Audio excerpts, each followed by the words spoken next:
The black dress feels wrong against my skin as I stand before my 7-year-old son's casket. Wrong because Nathan should be here, holding my hand, sharing this unbearable weight. Wrong because parents shouldn't outlive their children. Wrong because while I'm burying our son, my husband is in Hawaii with his mistress. I know this because the photo arrived on my phone 10 minutes ago. Nathan, tanned and grinning, cocktail in hand, his arm wrapped around a blonde who can't be more than 30. The message below reads, "Thought you should see what your husband's really doing today. A concerned friend." My mother's hand tightens on my arm. "Gabrielle, you're shaking." I am. The phone trembles in my grip until I stuff it back into my purse. Around us, mourners whisper and stare. They know. Of course they know. In our small town, secrets spread like wildfire, and Nathan's absence at his own son's funeral will feel gossip for months. "I'll kill him," my mother mutters, her voice thick with rage. "I'll kill that bastard with my bare hands." Lucas's small coffin gleams under the chapel lights. White roses blanket its surface, his favorite flower since the day he learned they could change color with food coloring. We spent hours in the hospital doing science experiments, watching pale petals transform into brilliant blues and purples. Anything to see him smile through the pain. Nathan's parents hover at the edge of the gathering, their expressions carefully neutral. Linda, my mother-in-law, catches my eye and quickly looks away. She knows too. She's probably known all along. "Mrs. Thompson?" The funeral director approaches, clipboard in hand. "We're ready to begin." I want to scream that I'm not ready. That none of this is right. That Lucas should be home playing video games or begging for 5 more minutes before bedtime. Instead, I nod and take my place in the front pew. My phone buzzes again. Another message, this time from Nathan himself. "Sorry I couldn't make it. Important business meeting. We'll make it up to you." The rage that floods through me is unlike anything I've ever felt. It burns away the grief, just for a moment, leaving behind something harder, colder, more dangerous. I delete the message and straighten my spine. Let him enjoy his Hawaiian paradise with his cheap mistress. Let him think he's won. Let him believe I'll crumble and fade away like a good, grieving widow. I won't. I'm going to destroy him. Not just for abandoning us during Lucas's illness. Not just for missing his funeral. But for every lie, every betrayal, every moment he chose himself over our son. I'll take everything from him, piece by piece, until he understands exactly what loss feels like. The reception after Lucas's funeral feels like a performance, with everyone playing their assigned roles. My mother-in-law Linda corners me in the kitchen of my parents' house, her perfectly manicured hand gripping my arm just a bit too tight. "Nathan's going through a difficult time," she says, voice dripping with manufactured sympathy. "We all process grief differently." I shake off her grip, focusing on arranging cookies that nobody will eat onto a serving plate. Is that what we're calling it now? Processing grief in Hawaii? Her lips thin into a sharp line. "You always did have a flair for dramatics, Gabrielle. Perhaps if you'd been more understanding during Lucas's illness." "Don't you dare."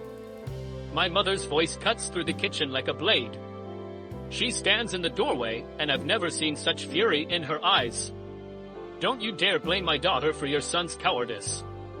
Linda's mask slips for just a moment, revealing something ugly underneath. "Margaret, this is hardly the time." "It's exactly the time." My mother steps closer, and despite being shorter than Linda, she somehow towers over her. "While my daughter was sleeping in hospital chairs for months, where was Nathan?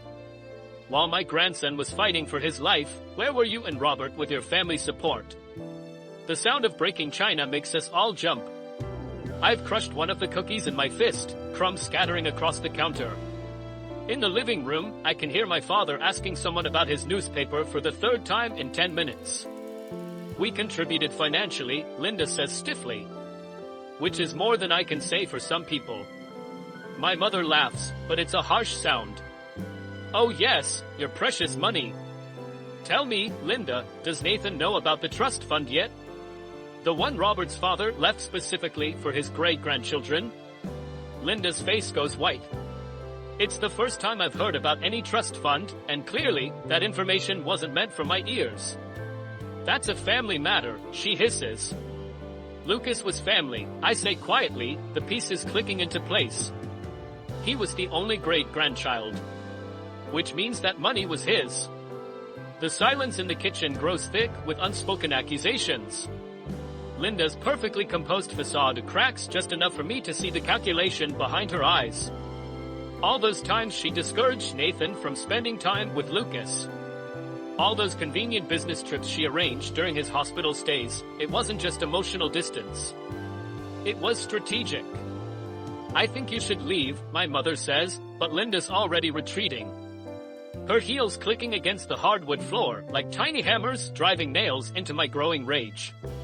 I turn to my mother. Tell me everything about that trust fund. Her smile is grim. Oh, sweetheart. That's just the beginning of what I have to tell you. 3 days after the funeral, I find the life insurance papers in Nathan's home office. Not in a drawer or filing cabinet, but scattered across his desk like fallen leaves, forms, receipts, and a post-it note with a call summary. Policies scrawled in his hasty handwriting. My hands shake as I rifle through the documents. Lucas's policy, taken out 6 months after his diagnosis, is for $2 million. The beneficiary line catches my eye, the Nathan Thompson, sole recipient. My name has been crossed out, the change dated just weeks before Lucas died. My phone buzzes. A text from an unknown number, we need to talk. Coffee shop on Main. Now, Samantha. The name hits me like a slap. Sam. The woman from the Hawaii photo. The same Sam from the post-it note. I find her exactly where she said she'd be, looking expensive in a way that speaks of someone else's money. She doesn't stand when I approach, just stirs her coffee with calculated precision. I'm surprised you came, she says, not looking up. I'm surprised you had the nerve to contact me. Now she does look up, and there's something hard in her eyes. Nathan's been promising me things. Big things. But now he's not returning my calls. What kind of things? A fresh start. A new life together. She laughs, but it's bitter. Funded by your son's insurance money. The world tilts sideways. I grip the edge of the table, my knuckles white. He told you about that? He tells me everything. She pulls out her phone, scrolls through messages. Including how he made sure you'd never see a penny of it. His mother's idea, apparently. She never thought you deserved their family money.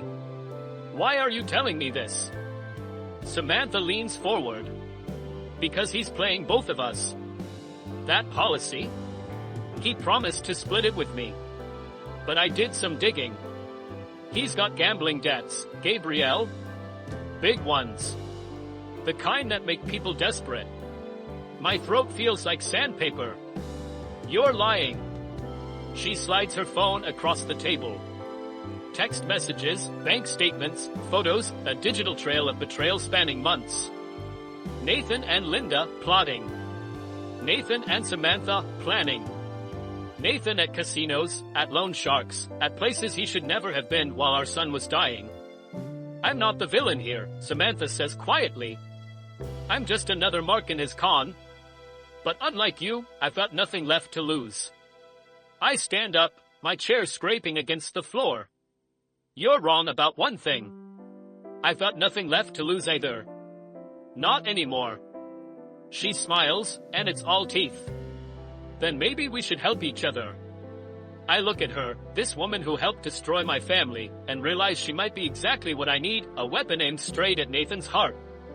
I find my father sitting in Lucas's room, holding one of his stuffed animals, the worn penguin that went with him to every hospital stay.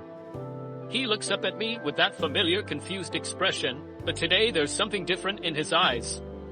You look just like your mother when she's planning something dangerous, he says, his voice clearer than it's been in months. I sink onto Lucas's bed, the mattress still holding the indent where he spent his final weeks. Dad, do you remember what we talked about yesterday? He strokes the penguin's matted fur. No. But I remember Lucas telling me about the trust fund. Right before. His brow furrows. Was that real? My heart stops. What trust fund, Dad? The one Nathan's father wanted to discuss. Robert came here when Lucas was sick. Said something about protecting family assets. He looks around the room, momentarily lost. Did I dream that? I take his hand, forcing myself to stay gentle despite my racing pulse. No, Dad. When exactly was this? Your mother was at the hospital with Lucas. Robert brought papers. He squeezes my hand suddenly, his grip surprisingly strong. I didn't sign them. They felt wrong. Like when you smell smoke but can't see the fire.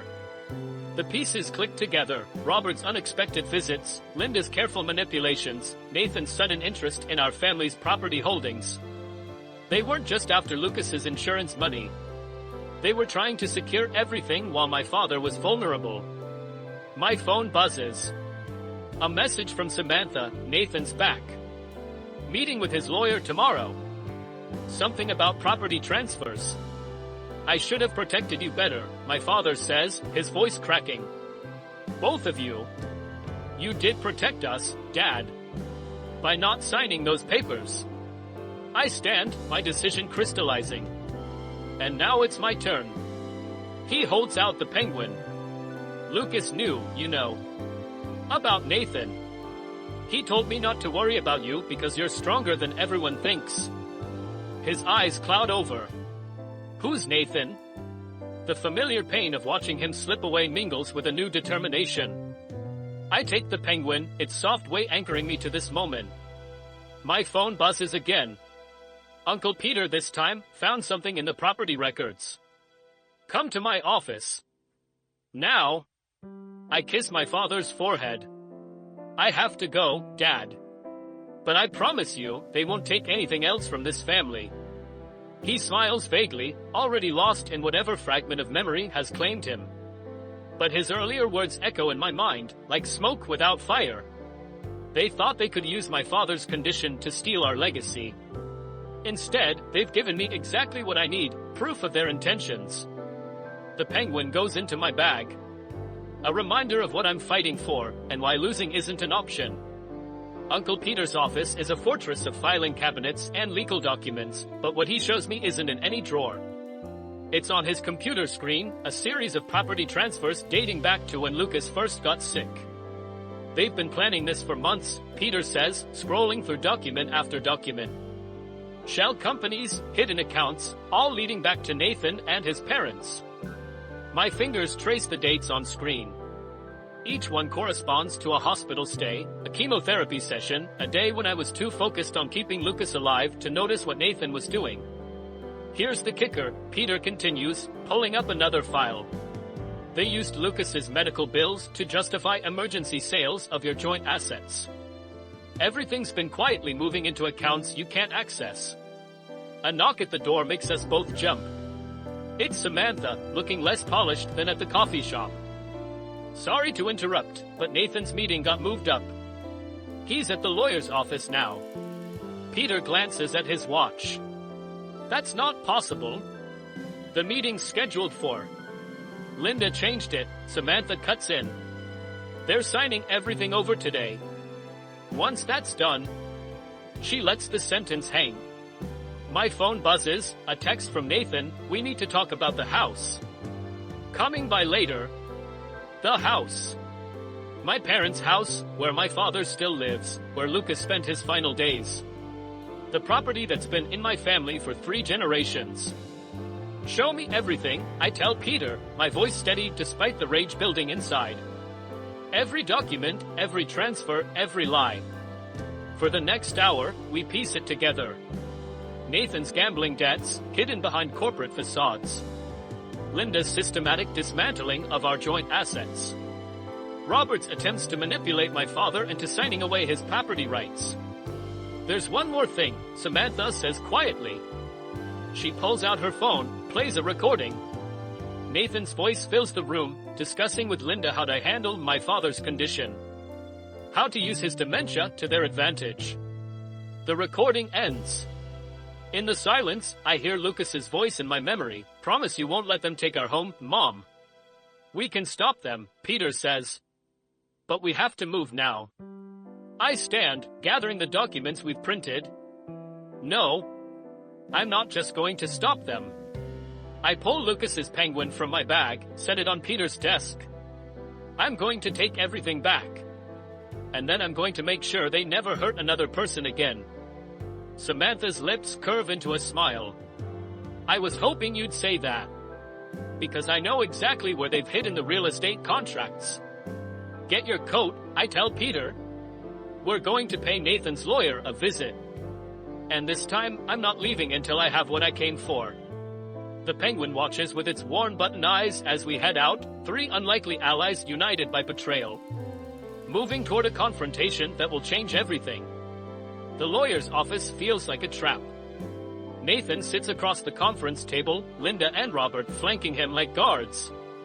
The stack of documents between us might as well be a wall. You're making this harder than it needs to be, Nathan says, sliding the papers toward me. Just sign. For Lucas. My hand clenches around the USB drive in my pocket, the one containing every fraudulent document, every recorded conversation. Every piece of evidence Peter helps me gather. Don't you dare say his name. Linda leans forward, her perfectly manicured nails tapping the table. Gabrielle, dear, you're clearly not thinking clearly. Grief can make people. Show them, Samantha's voice cuts through the room as she strides in, Peter right behind her. Show them what we found. Nathan's face drains of color. What is she doing here? I connect the USB to the lawyer's computer and the projector flickers to life. Document after document appears on the screen, property transfers, falsified signatures. Recorded conversations about using my father's condition to steal our family home. It's over, I say, but Nathan's smile stops me cold. Actually, he pulls out another folder. There's something you should see first. The documents inside make my blood freeze. Photographs of Peter meeting with known criminals. Bank statements showing suspicious transfers from my mother's accounts. Emails suggesting tax fraud dating back years. Imagine how devastating this would be for your family, Linda says softly. Your uncle's business ruined, your mother implicated. Your father would have to leave that lovely home of his. Where would he go, in his condition? Peter starts to speak, but Nathan cuts him off. We can make all of this go away. Or we can destroy everything you have left. Your choice. The room spins. Every piece of evidence I gathered, every plan I made, turns to ash in my mouth. They weren't just after money, they were setting up an insurance policy against exactly this moment. You have until tomorrow morning, Nathan says, standing. Choose wisely. They file out, leaving me alone with Peter and Samantha. The projector still cycles through my evidence, now useless against their counter-threat. They won't stop, Samantha whispers. They'll take everything, piece by piece, until there's nothing left. I stare at the last photo on screen, Lucas in the hospital, Nathan conspicuously absent, as always. My son fought until his last breath, never giving up despite impossible odds. No, I say, my voice steadier than I feel. They won't take anything else. Because we're not playing their game anymore. Peter touches my shoulder. What are you thinking? I'm thinking it's time to stop trying to beat them at their own game. We need to change the rules entirely. The lights flicker, casting shadows across the evidence of both our crimes and theirs. Tomorrow morning suddenly feels very far away. My mother's kitchen has always been a sanctuary, but tonight it's a war room. Files and documents cover every surface as Margaret spreads out what she calls her insurance policy. I've been tracking Nathan's schemes since Lucas's first hospital stay, she says, revealing years of surveillance photos, bank statements, and recorded conversations. I knew something wasn't right when he started pressuring Henry about the property titles. Peter picks up a document, his eyes widening. These transfers. They're all legally binding, but they're not what Nathan thinks they are. A knock at the door makes us all freeze. Samantha slips in, her designer outfit replaced by casual clothes, her phone recording. They're on their way. Linda convinced Nathan that tonight's the night to force her hand. Perfect timing, my mother says, and there's something in her voice I've never heard before, steel wrapped in silk. Show her, Peter. My uncle pulls up documents on his tablet. Every property Nathan thought he'd secured, every asset he tried to steal, has been legally transferred, not to him, but to a trust in Lucas's name. With me as executor. How? I whisper. Your father had more clear days than they realized, Margaret says. We made sure every transfer was properly witnessed and notarized during those moments. Nathan's been so busy creating fake documents, he never bothered to check the real ones. Headlights sweep across the windows. Car doors slam. Remember, Peter says quickly, let them think they're in control. Nathan bursts in without knocking, Linda and Robert right behind him. He's holding the folder of threats against my family, his smile triumphant. Time's up, he announces. Have you made your decision? I stand, letting my hands shake, playing the role they expect. You win. I'll sign whatever you want. Linda's smile mirrors her son's. I knew you'd see reason. Actually, Samantha steps forward, her phone still recording. I think you should see this first. The color drains from Nathan's face as she plays a recording, him confessing to insurance fraud, to manipulating my father, to planning everything while Lucas was dying. But it's not just his voice on the recording. Linda's there too, orchestrating every move. You set us up, Nathan snarls, lunging forward, but Peter blocks his path. No, I say quietly. You set yourself up. Every fake document you created, every illegal transfer you attempted, they all leave a paper trail. One that's already been sent to the FBI's Financial Crimes Division. Linda reaches for the folder of threats, but my mother snatches it first. Looking for these? Funny thing about evidence, it works both ways. Especially when it's been carefully documented by a retired legal secretary who spent 40 years learning how to protect family assets. Nathan's face contorts. You can't. I already have, I cut him off. The only question now is how far you want this to go. Because I'm ready to lose everything to make sure you lose more. The silence that follows feels like justice. The morning frost crunches under my feet as I make my way through the cemetery. Lucas's headstone stands clean and bright, the marble catching early sunlight. I brush away fallen leaves, setting down the worn penguin stuffed animal against the stone. You'd be proud of your grandmother, I say softly. She outsmarted them all. Nathan and Linda face federal charges for financial fraud. Robert turns state's evidence, finally finding his voice after decades of passive compliance. The trust fund, Lucas's rightful inheritance, will go to the pediatric cancer ward where he spent his final months. He's at peace now, my father says, and I startle. I hadn't heard him approach. He stands beside me, more lucid than he's been in weeks. Lucas told me so. Dad, you're having a good day. He shakes his head. No, before. The night he came to me. Said not to worry about you anymore. Said you'd find your strength. He touches the penguin's matted fur. Funny thing about strength, sometimes it looks like revenge, but it's really just love wearing armor. The weight of everything, the battles won, the family protected, the justice served, settles around my shoulders like a familiar coat. Not comfortable, exactly, but necessary. Samantha left town after providing her testimony, but not before leaving me a final note. Some victories don't feel like winning. She was right. This doesn't feel like triumph. It feels like survival. My phone buzzes with Peter, updating me on the last of Nathan's assets being frozen. I silence it without responding. That chapter's finished. Ready to go home? I ask my father. He stares at the headstone, something shifting behind his eyes. Did I tell you about Lucas visiting? Yes, Dad. Just now. Oh. He pauses, then smiles. Good. Wouldn't want to forget that. As we turn to leave, movement catches my eye, a monarch butterfly landing on Lucas's headstone, its wings catching the sun like stained glass. My father reaches for it, but I catch his hand.